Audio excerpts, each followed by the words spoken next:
Inasang bubuksan na bukas ang bahagi ng metal bridge sa bayan ng Minalaba, Camarines Sur na pansamantalang isinara sa mga motorista dahil sa natapong cooking oil. Ayon sa BFP Minalabak, naglagay ng sawdust sa bahagi ng tulay para magsilbing pansipsip sa langis na dumikit sa metal bridge na nagkokonekta sa mga barangay ng Del Carmen, Del Rosario at Malitbog.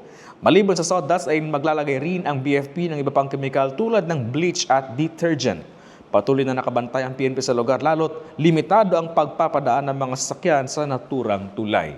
Si tulay ito, sir, ang Sir Aldo, baga nagsarado ito kasi may nag-ula naman ng lana kang Tuesday ba yon. Tapos kusog ba naman, piglagan mo na siya ng parang sawdust para si lana magdukot naman sa sawdust.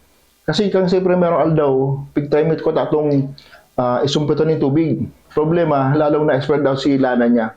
Lalo siyang peligroso. Kaya pig-control mo na ito, pig-saraduan mo na si tulay temporarily. Pero kusog sa intervention ni LGU, lagan ng sawdust. When aldaw, si sawdust, tatanggalo na to.